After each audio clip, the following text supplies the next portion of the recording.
Good morning, everyone. Good morning. Today's learning is dedicated in memory of Leah Bas Feivel, Rabbi Yokos Tzvi ben David Aryeh, Sivi Bas Mordechai from ben David Slavin, Separa Fegelus, Rubar Shana ben Eli ben Bas Feivel from Shana Bas Yaakov Shmuel, Caleb ben Bas Henach, Yirmiyahu Yechiel ben Moshe Eliezer, Saramaka Bas ben Yom Shlomo Yechiel ben Moshe Halevi, Avram Mordechai ben Moshe Katna, as well as your sites for today. Mordechai ben Yosef Halevi Brown, Aram Mordechai ben Dobek Coben, Sarah Bas Ber Levison, Rachel Bashmur Yosef Lewis, Devorah Bashmur Norton, Herschel ben Yosef Norton, Coleman Tzvi ben Noach Fishberg. Wish each and every one, their respective families, long life and only simchas. Good morning, Michael, David, Peter, and Rachel. So we continue learning ethics of the fathers, and good morning to Michael.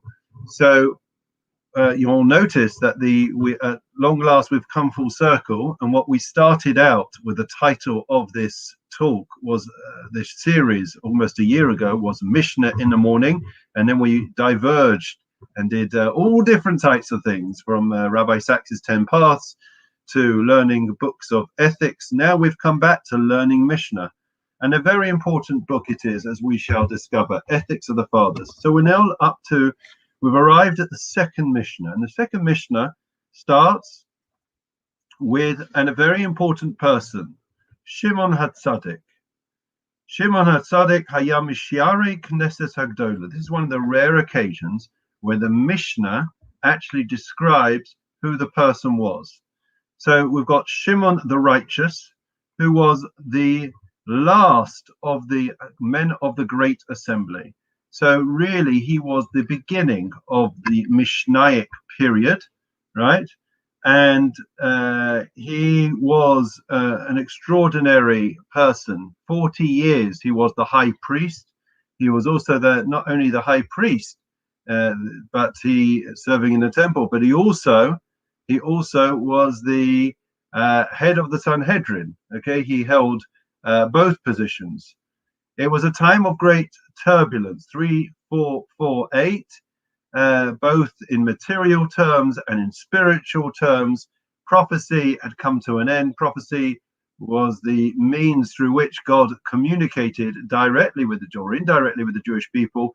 Each prophet would have a vision, and they would be the conduit, the vehicle for God passing messages to the Jewish people at times when messages needed to be passed. It could be at times when we were veering off track, and so on and so forth.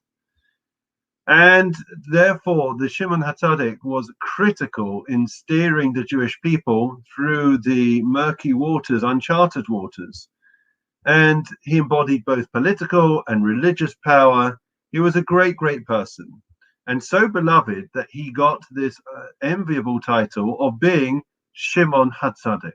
Now, I really wouldn't mind having such a title at the end of my life, the righteous one, right? Jose Marino is the special one. Well, this was the righteous one. And the Talmud relates that during this period, there were 5 miracles that occurred during his tenure. And I think it's worth, even though it's not directly on the Mishnah, it's worth us going through very quickly those 5 miracles which were in the first temple and not in the second temple. And just to bear it in mind, the greatness and closeness to God that the Jewish people felt, despite the fact that they no longer had prophets. Okay, so number 1 was that there was a red string that was hung on the temple during the Yom Kippur services, which turned white during the Yom Kippur day, and that was a sign that the sins of the Jewish people had been atoned for, and they had become pure. Secondly, we know that there were 2 sacrificial goats that were designated to be offered in the Holy of Holies. There was 2 that were designated. One was cast off a cliff, symbolizing the sins of the Jewish people that were discarded, and the other was offered in the Holy of Holies. And the Kohen Gadol would draw lots to determine which goat would go off the cliff and which one would serve in the which one would be offered in the Holy of Holies. And the one which, imagine you've got 2 hands, the one which would serve in the temple always was the one which ended up being in the right hand. Okay, so it was a sign of divine favor. In other words, you had two pieces of paper. One said off the cliff. One said, to be in the Holy of Holies. And he, mixed them up together and then went like this. And the one when he opened his hand, it was always the one to serve in the Holy of Holies was always in the right hand, the stronger hand. Thirdly, that's another miracle. There was every evening they put a full supply of oil in the menorah, in each lamp of the menorah, and miraculously the oil that was put into the western lamp burned for 24 hours, and that demonstrated the constant presence of God at that time in the temple. Fourthly, although each Kohen only received a small portion of the showbread, the lechem aponim, he felt that bread, that small portion, was able to satiate him for a full meal. Fifthly and finally, the fire of the altar burned steadily without constant addition of wood. Okay.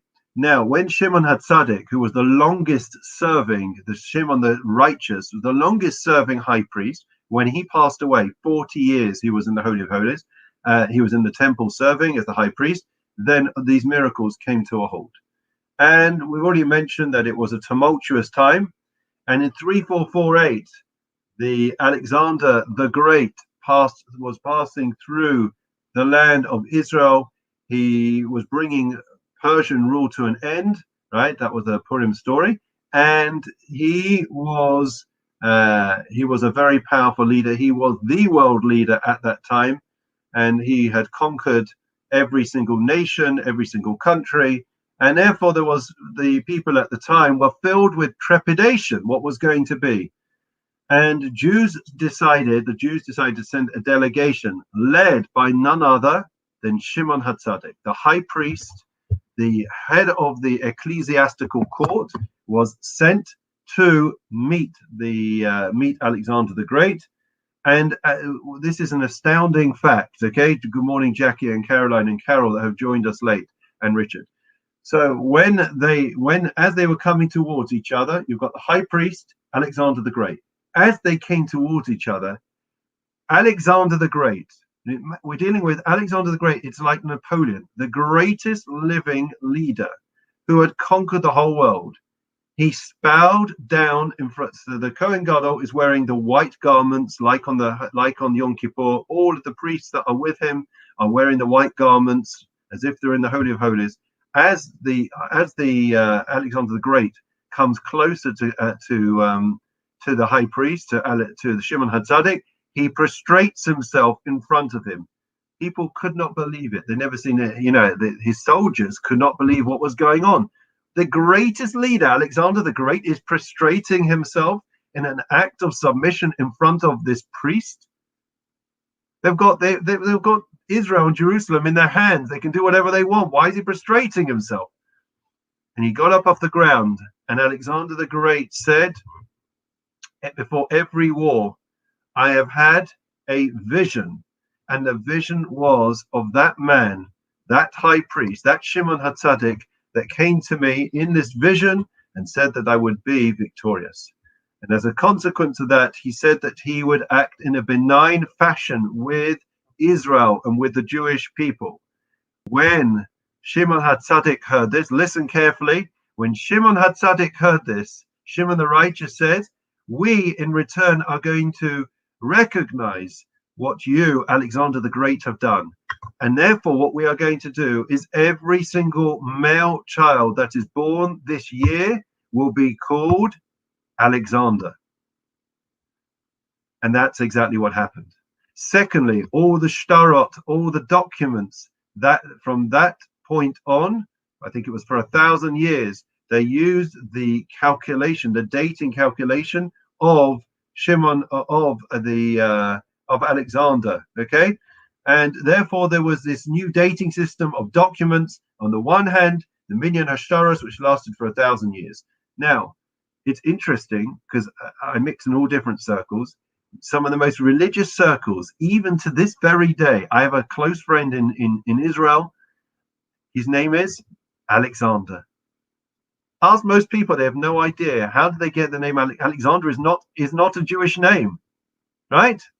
It comes from Alexander the Great, but it is considered a Jewish name because Shimon HaTzadik, Shimon the Righteous, says we have to recognize this debt of gratitude that we have towards Alexander the Great, and therefore what started in that epic encounter and meeting between the two of them, between Alexander the Great and Shimon HaTzadik, is continued to this very day. Now let's learn a bit about what exactly did he teach. This was the teaching of Shimon HaTzadik. He said as follows, 3 things, and you're all familiar with them. You've heard this idea time and again. On 3 pillars, 3 things, this world stands. I have to understand what this means. We'll do that next time, but at least let us look at it. Ala Torah, on Torah, aval avoda, and on worship, va'al gemilut chasadim, and on acts of loving kindness. These are the 3 pillars. This is one of the most famous Mishnayos, one of the most famous statements in all of our rabbinic literature, that the world stands, in other words, the continued existence of this world from time immemorial, it is dependent and contingent on 3 things: on the blueprint of the world, which was the Torah, right? Keeping the Torah lifestyle, ensuring that the values that are entrenched in our Torah permeate our lives and the lives of those around us. Then we said about avoda, which used to mean service in the temple, but now which means now prayer service. And thirdly, gemilut chasadim. Now the only question is, if we want to understand it on a deeper level rather than superficially, why these things? What is it exactly are these things so critical and crucial in our literature, in our heritage, that it's these 3 things? You can't have one. You can't just have one and not the other. All 3. So we'll continue with that next time. But clearly there is a message there that you can't come along and say, well, I'm just into, I like to perform acts of kindness. That's my thing. And the rest of it, I'm going to discard. It's the 3 pillars together. You can have an emphasis on one over the other, but you can't discard the other 2 pillars. Okay. We'll discuss what it all means next time. But at least we've learned something fascinating. Good morning, Mervyn and Jackie that have joined us. We've learned something fascinating about the history of who Shimon HaTzadik was, how we came to have the name Alexander as a Jewish name, and so on and so forth, and the 3 pillars. The Lord is my shepherd, I shall not want. He causes me to lie down in green pastures. He leads me beside still waters. He restores my soul. He leads me in the paths of righteousness for his name's sake. Even as I walk in the valley of the shadow of death, I will fear no evil, for you are with me. Your rod and your staff, they comfort me. You set a table before me in the presence of my adversaries. You anointed my head with oil. My cup overflows. May only goodness and kindness pursue me all the days of my life, and I will dwell in the house of the Lord for the length of days. Friends, we are going to recite a memorial prayer. We have, sadly, 3 levayas today, 3 funerals from our community, 3 COVID funerals, and therefore we will have them in mind along with all the other names that we're going to recite right now. Adon Olamim Zacho Es Nishmois, Leah Bas Baiva, Rabbi Yaakov Tzvi ben David Aryeh, Tzvi Bas Mordechai, Avram ben David Slavin, Tzvi Fegelbos, Tzvi Baruch Shalom Eli ben Bas Baiva, from Shoshana Bas, Yaakov Shmuel, Kayla Bela Bas Henach, Yirmiyahu Chia ben Moshe Eliezer, Saramaka Bas ben Yamin, Shlomo Yechia ben Moshe Alevi, Avram Mordechai ben Moshe Katna, Mordechai ben Yosef Alevi Brown, Aram Mordechai ben Dalber Coben, Sora Basbe, Levison, Rachel Bashmo, Yosef Lewis, Dever Bashmo Norton, Herschel ben Yosef Norton, Kalman Zvi ben Noach Fishberg, Shalchuli Lamam, Began Aiden Taimanucha, Sam Lachim Balarachamim, Yasirein Besisa Kanapavio Lamim, Bisras Nevi, Isras Nevi, Isroba Chaim Tishman Samanai, Nachlasam, Yanuch Bishlamish Kavam, Benamar, Amen, long life wishes. Before Shlema prayer, Mishabach, I've seen Robin Saviako, Moshan, David Shlomo, Varach, Pesachim, Bavoshan, Mispalim, Babu Rambis, Hazagash, Balarach, Malahim, Lachmon, Fasam, Mishlach, Lem, Fushlim, Shmam, Lacholim, Besach, Israel, Rufus and Nefesh Pusakov, Hashabak, Makrivanoma, Amen. Before Shlema, delighted that Edwin Shuka, our dear friend, is now out of hospital. He's recovering. Andrea Pass, who also was in hospital with COVID, are recovering. So that's good news. We wish everyone well. Keep safe, keep well. Phenomenal attendance today. Great learning with everyone. Tomorrow we are not on in the morning, but at 12 o'clock tomorrow, our time, 2 o'clock Israel time, all the way from Israel, David Berman will be performing and doing a brief Kabbalat Shabbat. 12 o'clock tomorrow on Zoom, not to be missed. Take care. Have a great day.